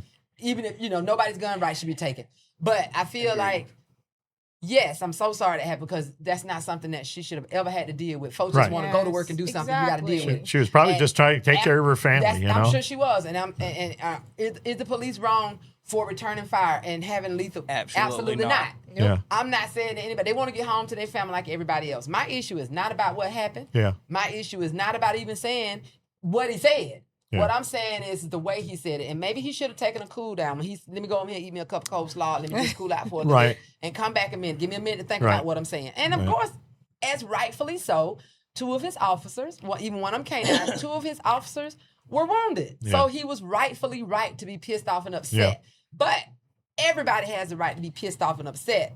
Yeah. Everybody has a right to free speech. Yeah. Does that mean you should exercise it at every given point in time? No. Does that mean you should share everything on your Facebook page? Absolutely not. So it's the way he said it, as opposed to me receiving it as saying, if you cause harm in our community, the police are going to do what we need to do to protect our citizens and our officers. Yeah. I see that as a promise to protect and serve. Yeah. But the way you said it, and a lot of people received it as not as a promise to protect and serve, but as a threat to execute. Yeah. Well, And a lot of folks didn't see it as it related to that exact context, and to that exact event. And you have to see differently the town, the side of town you was in. Did white people take it different than black folks? Did black folks? And there are black folks who supported what he said. Yeah. And I'm glad you brought that point up, because some folks said, well, there's crime up there in the north part of Columbus too. And I said, no shit. There's crime everywhere in Columbus. Yep. We're ranked. It was just in the newspaper the other day. Yeah. Between that 30-40% reduction rate they said we had. From the CIA, right? We're number 10 in the state for crime. I believe it's higher than that, but we got to also. We're higher than that. I believe the folks are just not. They're Let keeping me tell the you. numbers out. I go to the Georgia Gang Investigation Association that we have in Columbus, and I'm a certified gang guy. You know, I've done all these classes and things, and we share information. And here's the crazy part. I said this during the campaign on stage, is when I stand up there and we either bring a case that we have, an active open case that we had. A lot of times it's information sharing. We're sharing it between all of us. Somebody might say, you know, I know that guy. He's a 666 guy from Lawrenceville or whatever, right? We'll share that information, and somebody will go, yeah, I got that information. But when we stand up, we tell them, where are you from? I said, well, I work at this agency, but I live in Columbus, Georgia. And they go, ooh, that's the first thing that you hear. And then a lot of them in the break will go, I wouldn't want to live down there. That's sad when they're talking about Columbus and Atlanta. I know. It's sad. So there's our results, folks. So you city council members and politicians, I don't care what side of the coin you're on, if you're over there taking victory laps and say, well, we got a 30-40% reduction rate, it's bullshit. It's absolute bullshit. And I'm telling you, it's how it's being reported. But over 500 people returned from state prisons to Columbus each year. I know. You know, you got to do better. You got to give people jobs. You want folks to stay out of trouble. Yeah. You got to get people jobs. The Chamber of Commerce needs to be recruiting businesses that hire people. When you talk about, we're going to come down here and bring this new business, the first question ought to be, will you hire people with criminal records? Yeah. Especially if you're talking about being on the side of town that has a higher rate of people with criminal records. You need to be hiring people. We shouldn't be signing off, letting businesses move into neighborhoods that won't hire the people that live in the neighborhood. And likewise, we as people in the neighborhood should not be spending our money with businesses who will not hire the people in the neighborhood. Yeah, it just seems like Columbus as a whole, like they have ample amount of funding, but those funds are being allocated to areas that are not beneficial to the community. And so, like, when we're talking about, just like with Chief Mathis and the whole PR thing, why doesn't he have a PR person? Why doesn't he have access to someone that can tell him, you know, how to speak to a very he doesn't have one? I don't know. don't think so. I don't know. Clearly But not. I will tell you, listen, I'm going to tell you this. You got to give the authority and the legs of a PR person, because he's your spokesman. Yeah. You got to give him the legs and the power behind it. Yeah. And it depends on who the chief is. Yeah, it depends on who the chief or the sheriff is, whether you're willing to give them the legs and the power to speak the way they're going to speak. I don't understand why the chief of police is not elected like the sheriff is and everybody else. You know, and I don't understand why city council doesn't have term limits like the mayor does. Yeah. No, I don't disagree with it. I think everybody should have term limits. Everybody. Every congressman, every senate, everybody should have a. To be able to give because you gain power. You know, there's something power during time. Sorry. There's something to be. No, you're fine. There's something to be said with elder statesmen. I think you have to have a rotational crew of people with fresh opinions and ideas. Yes, I agree. But there's also something said about elder statesmen. It's in there. It, like I said, coming on the street, you know, if I just had 5 years of experience in the law enforcement, I wear my socks differently now than I wore them then, right? Mm-hmm. So now I got 40 plus years of experience in, which gives me a little bit of, you know, education, a little bit of training, a little bit of understanding, those things. When you're a young buck, you're driving hard. You're driving hard. Nothing's fearful. Yeah. When I was 23 years old, I jumped out of airplanes. Nothing feared me. I'm scared to death right now because I go back and I look at it and go, God dang, did I really jump that high out of those places? And I'm wondering, do I want to do that again? That hurt, you know. But you're fearless. Back then, you're fearless and that comes mostly with young uneducated. age. With age and That experience. comes with young age. So I think, when we talk about term limits, I think there's some positions that probably need that. And there's Yeah. other positions that we probably need That's how I that feel. experience. Because I grew up in a different generation. I'll be 67 here in March. Okay. So I grew up in a different generation.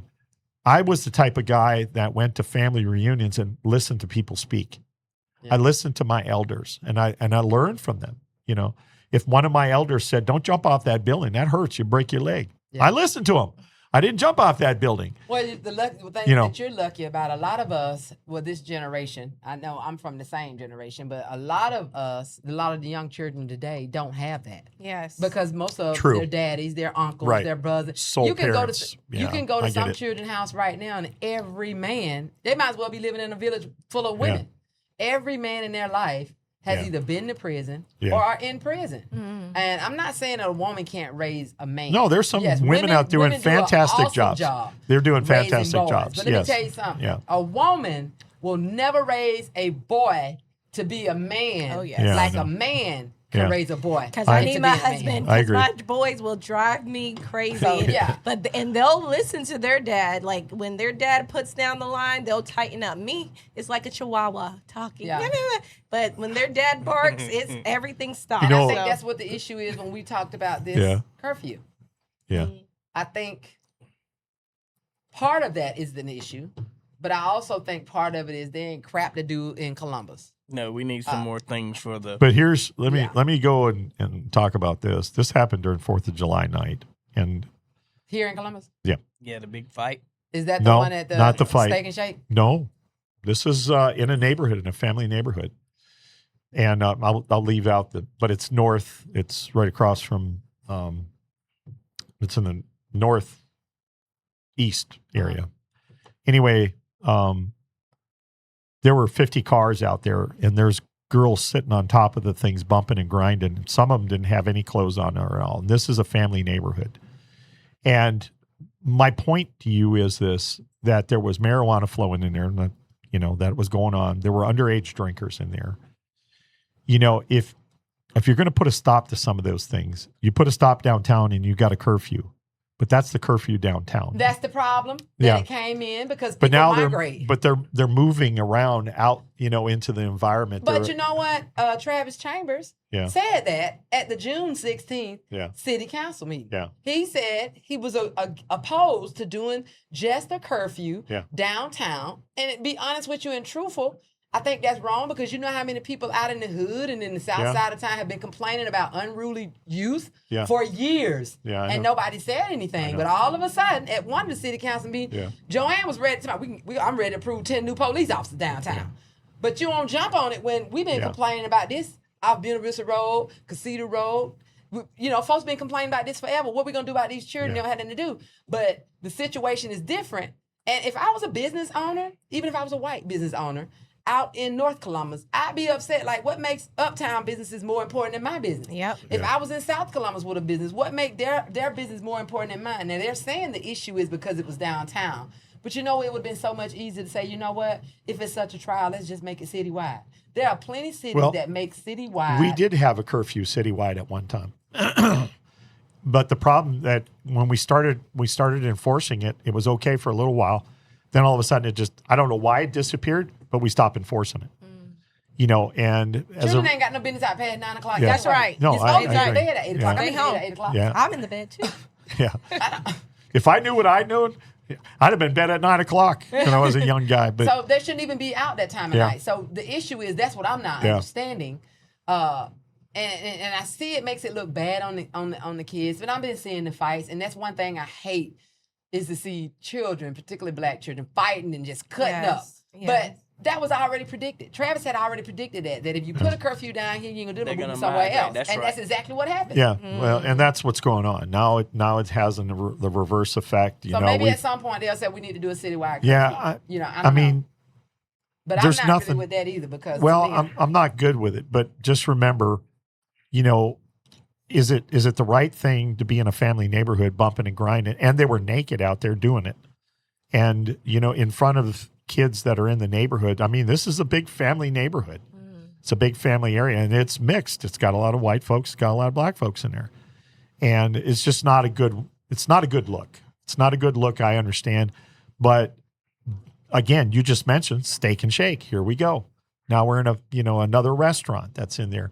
So if we're going to do it on a temporary basis and do it, I think we just need to do it citywide. Yeah, in the And summer. do it. and then you won't have complaints right. of saying that you're doing it unequal to Yeah. target black kids. If you just do it citywide, I don't understand that whole concept. I don't understand that. Well, I would tell you, well, I'm not Because you're in going North there. Columbus, right? Yes, I'm in North Columbus. They'll be in his backyard tomorrow peeing. But we had a neighborhood celebration in our neighborhood, white and black alike, that are down there, and we had fireworks, and it was very orderly. I mean, everybody was there. We were having a great time. I think you'll see changes, Mark, when the city starts prioritizing the kids. I think when the city starts putting in swimming pools, I think when the city starts, I don't know if they still have it, but when I was about 15, they had the JTPA program, which was the program that allows you to go to work, and make money for the 14, 15-year-olds. I'll never forget her name was a white lady named Cedric Hearn with bright red hair in like 1991, 92. That's her first little job. When you start, these entrepreneurship, you got folks getting this crime prevention, man, and you say you're doing stuff, some youth or entrepreneurship. That's what they need. Yes, people talk about the water boys in Atlanta, but they out trying to get them some money. Handing out water. So they need to start putting the youth stuff, but I think also it's primarily because they've taken a lot of stuff out of schools. I think, for one, they should have some financial literacy in school. They should automatically have maybe the first day of school, maybe all the parents need to be doing some type of orientation, whether it's on Zoom or in person. Maybe they need to have parenting workshops. Maybe there needs to be some kind of incentive. Instead of giving folks crime prevention money, hey, we're going to send $1 million to East Side. We're going to, parents, we're going to have a 4-hour workshop on parenting and blah, blah, blah. And at the end of the program, you'll get $200. A lot of folks will sign on to a Zoom for some type of workshop. You figure you shouldn't pay people to see about their own children, but something's got to be done aside from just locking people up. Have y'all seen that Instagram video floating around about the police officer throwing them handcuffs on a 10-year-old little boy out in Memphis? I haven't seen it. Because he was out at 1 o'clock in the morning. So the question is, what is a 10-year-old doing out at 1 in the morning? He was out banging, beating the drum so he can make money. Okay. And they talked to the dad, and the daddy said, I thought he was in bed.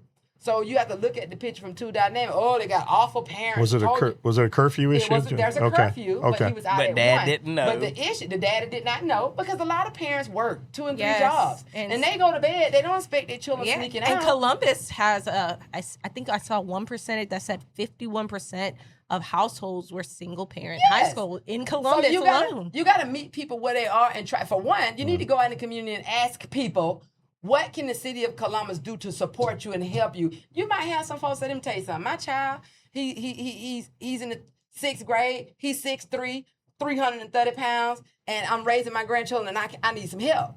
Yeah. For one, go into the community to find out what people need. Find out if you in church, you got all these single brothers that's in church. Ask them, hey, I know you take your boys golfing on the weekend, or you're taking your boys here to a softball game. I'm raising my nephews, or I'm raising my grandkids. Is there any way, what can we do? We need to get in what is it called? Community mindset where we are helping people. And that says that in the Bible. That if you know a woman that her husband done died, ain't you supposed to be going over there to help her? Exactly. In the so old time, you're supposed to be doing that. And we have so many churches here. Yes. Well, so you're supposed to be doing that. If you know a woman over there that's probably 5'2", 130 pounds, she working 2 and 3 jobs, and she got a 6'2" monster in her house, why are you not going knocking on her door? Yeah. Why are these young children living next to old people whose grass is high? Exactly. And you're not knocking on their door asking them to cut their grass? And why is they getting suspended for school and you letting them sitting in your house eating up all your food during the day playing video games? They ought to be outside cutting grass too. And that's part of the problem when we talk the gang problem, is because there's no other. Some of the reasons they join gang is that becomes their family. Yeah. And those are some of the reasons that they join the gangs, and money, fast money. Yeah. I think we need to get back to when they take them to the morgue and stuff. And they don't even do that no more. I know it's on TV or something. I forget what it's called. So scared straight or something. I've been in and out of jails and stuff, not trying to be funny, through my entire life. Like I said, I went to a program that really made a difference. It was actually a real military boot camp. It was the exact, they had the round hats. You did PT first thing in the morning. You ate breakfast. Over at Forsyth? It was Soperton, Georgia, I Okay. believe. They have a Do couple they of those still have programs. those? Yeah, kind of they're not program? the Yeah. same, because these Yeah, guys, I know. this was a program, and I was young then. I was a Yeah. teenager. It really made a difference in Yeah. the way I thought and stuff. Even though I still did things, and there's no excuses for the things I did, trauma related. Yeah. If y'all didn't know, I relapsed 10 years after being 10 years clean. This last time I'd relapsed, and that's why I went back. Yeah. And just like I made some changes, but were some programs that really caught my attention in some of the things and kept me in line most Yeah. of the way. So I commend you, Jason, because I'd imagine my mom was addicted to crack for about almost 30 years, and it was really hard for her, especially when you're still in the same side amphetamines of was town. my and choice, but you're not replacing it with something good. Yeah. You know, and being around people who say, you know what, you done messed up. It's okay. We all mess up. We still love you. I believe in you. Yeah. And let me talk to you about somebody who has forgiven me so many times and allowed me. I just think people just need to step in and help folks. I commend you on that, Jason, because appreciate it. you are very bold in what you say. You don't have a problem letting people know. And I tell people all the time, don't be ashamed to never tell nobody what's going on with you, because your That sounds like me. Your testimony may be No, you're an ogre. exactly what somebody else needs to be able to say, oh, you went to prison? Oh, you did this? You got a job? You doing this? You doing it? That means if you do it, you did it, I can do it too. Yeah. Yeah, but let me show you, you got to get around people. You got to get around like-minded people. You don't want to keep being the only one that every time somebody have a party, you the only one buying all the food and the liquor. Exactly. So you need to get with other folks who got some money to buy the food and liquor too. That's right. So it's the same thing with friends. When you go out of town or they're doing something, if you know you are in recovery and you know for a fact you ain't at that point right now where you can't get over alcohol, you don't know how to go to the club right now and not drink alcohol, find you a couple other folks who are in recovery who drink Coke. So when they order Coke, you ordering a Coke too. And it makes it look easier because you're not the only person sitting there drinking Coke and everybody else drinking beer. Right. You got to get with people who want to see you succeed. And a lot of times that's not your family. Now, it is good that family 9 times 10 support you.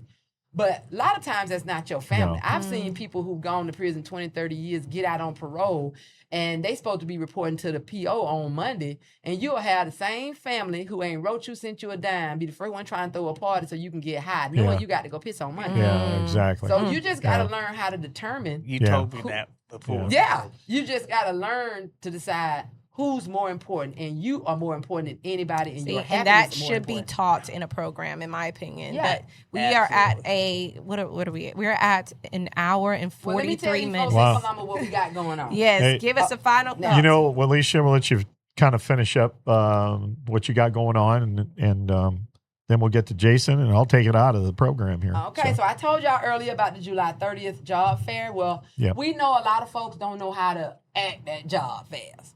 So we Goodwill and us are partnering to do 3 Zoom events. Because we want you to be prepared to be successful. Don't come in there smelling like weed. Don't come in there with your 3 or 4 children. Don't come with flip-flops on. Put your cell phone on vibrate. Dress for success. Dress for success. And you know what? When people say, well, I ain't been to the interview yet. When you go to a job fair, that is your first impression and might be your last. Because the person sitting at that table is the person who's going to write your name down. Believe me, I done had a business before, and I've been wrote your name down like, do not ever hire. Right. So we're going to have 3 virtual events that we're going to show you and tell you what a best practice is when you're engaging with employers at a job fair, what you should and should not do. We're going to talk to you about dressing for success, how to answer that dreaded question. Well, tell me about yourself. They don't want to know you enjoy Grand Theft Auto. Well, I can talk all day long. So they don't, to tell you how to answer that question. Yeah. How do you answer the question of saying, how do you explain employment gaps? Well, I see you ain't worked in 23 years, you know, but you've been locked up 23 years. How to explain those gaps. Now, all the events and the resources that's at the job fair or for people with criminal experience, and I've gotten that before too. You know, I want to know if you'll help my son. I'm like, he got a record? No, I'm sorry, we can't help your son. But that's messed up. Why don't you say that to the folks who say they don't hire people with records? Why you don't tell them that's messed up? Yeah. So we only work with people with criminal records. Every resource provider and employer that's going to be at the July 30th job fair and resource fair are people who have jobs and opportunities and resources for people with criminal records. Does that mean that if you don't have a record that you cannot come? Absolutely. It's free to the public. You need the stuff, come in and get it. We're going to have organization of lawyers going to come down and do an expungement info session. They're not going to be able to look at your particular case during that time because they're going to have 2 sessions. They're going to talk about how you can get an expungement, who's eligible for an expungement, which is record restriction, how to get your probation terminated early, parole terminated early, that kind of stuff. And then we're going to have somebody come down during that same time for breakout session who hires people with criminal records to do truck driving, logistics, and warehouse. So we're going to have that as breakout session. But starting the week off there, we're going to be at Asbury UMC over in Oakland Park on Ellen. They're having a resource fair, giving out affordable fruit and vegetables and resource fair that Saturday the 25th from 10 to 12. We're going to be tabling there. Sunday, we're asking people like me who've been put out of church or made to be feel unwelcome to come worship with us at Asbury that Sunday. To come and fellowship with us. I think church starts at 11:30. They say they're normally out by 12:30, 12:45. And then we're going to treat everybody to lunch, either at Old Times or Hibachi. That Tuesday, the 28th, Mark and Sarah and Jason, I hope y'all are going to be there. We're having a reentry simulation. People don't understand how hard it is, the process of when you get out of jail on a Thursday and what your PO told me, well, I need to see you Tuesday with $300 in your pocket or I'm sending you back to jail. So we're going to have a reentry simulation where you're going to come in the room, you're going to be given a profile of a person who just got out of prison, and you've got to navigate that room as if you are the person that just got out of prison. You might go back to jail. But we want folks to be able to see that, and there's going to be a hot lunch catered, and then we're going to have that after the job fair on the 30th, we're going to be talking about voter education, letting folks know you can vote in Georgia with a felony. We're going to be partnering with Fair Count and Vote Riders on that. And of course, all these events are free. Hot meals are going to be there. And we like to give out cash. We had an interview with Courier, Georgia on Saturday, interviewing formerly incarcerated women talking about work release program. And we gave the lady there $100. So if they're all free, some of the deadlines are actually this coming up soon. So just go to our website, www.nlscoinc.org, or you can, Google New Life, which is one word, -second, spelled out, Chance Outreach, and go to our website and go to the Our Work tab, and you're going to go to our events. And if it's something there, virtual or not, please come out and enjoy those virtual events as well. And especially if you're in Columbus, come out and hang out with us for that last week. Yeah. Awesome. And Jason? I can tell you, idle hands are the devil's playground is one. Yep. Sure. Yep. Your playmates and your playgrounds. You can love the people. I have a lot of people still out there that I don't associate with, I like that. but I still love them. Yeah. I love them from afar. I've watched a few of them die. I've been at their deathbeds since I've came home. And people love you because, there's a way out. Yeah, it is. And you can't save everybody. No. But you should attempt to try to save everybody. Right. And if There is some a people way just out, won't though. accept it, but there is a way out. Yeah. You don't have to always stream upstream. And I tell anybody, if you're formerly incarcerated, even if you've never served time and you got someone on your record that's just holding you back, you've got to find other people. If you identify and you want to play the banjo and you find somebody else that's playing the banjo, you want to flock with that person. You want to own your own business, flock to people who are doing that. Yeah. There are successful people who have been to prison who are doing great things, and you have to get around those folks. And I truly believe you are who you hang with. Yes. Yeah. And birds of a feather flock together. Yeah, So exactly. Hang If with you- who you want to be like. Yeah, if you want to be Exactly. successful, You're a hang product of around your- successful. You're Yeah. a product of your environment. That's Yeah. right. Well, I appreciate, Waleisha, I appreciate giving us a recap of everything that you got coming up. And believe me, if I'm not working, I'll try to come out there. A lot of people said, well, why don't you go to these things? Because I'm serving the public. I'm a public servant and I got to go work and I got to go do these things. One day I'll be able to sit back and, benefit from all of the years that I worked, but that's what it is. And Jason, I appreciate you coming on, Thanks for having giving me. us some of your actual anecdotes and things that you've done in your life and what's happened. And I That gives appreciate us we have several people that did actually sponsor that reentry event. Yeah. That are right here in Columbus. Sarn, Teresa Elamine, Chris, the one that ran for District 7. Chris Kelly. Yeah. Becca Zajac. That's my buddy. Gamaliel Turner. Folks right here in Columbus that sponsored that event. So I did one especially because and a lot of them know that we don't get paid. And it's hard when you're looking in your own check and you're spending money for paper, you're spending money for food, and for supposed to stand out and say, what is it that I can do to help? So I want to thank them as well. Well, that's why I came here, funders. because I support what you do. I appreciate it. So I appreciate you both being on today. It was very informative and very enlightening. Yeah, we have great reviews. We say great listening this evening. This was a great program. So there's a lot of people that really liked what we were talking about. Well, you know, some of you out there said, yeah, ain't nobody watching this program. He's just that turkey neck or whatever you call me. Look, here's my That's 'cause they love me statistics. and Jason. 286,909. Okay, so if I'm not an effective program and nobody's watching, 286,000 did. We reached those people. So this past month. Yep. yeah. So Nice. So we're reaching out. And look, I don't make no bones. I'm a conservative. I haven't been. But I don't think that should be people's identity. No, because I don't. voted Republican before. Right. And I ain't and, ashamed to say right. it. And I in the past I don't vote party. I vote issues. Yeah. That's right. Well, I was at the same thing. But, the bottom line is I have conservative values because I don't believe in spending taxpayer money. That's my value. Well, I don't, I'm conservative because if you want to call that as Yeah. cheap, I'm conservative when I figure out if I Yeah. want to buy Yeah. palm olive or so I mean, Oh, no. Believe me, I've been at that point where I've looked at 3 brands of everything and bought the cheapest brand. It hardly never worked, but at least it worked. So, I've been in those positions. I haven't grown up, with a silver spoon in my mouth.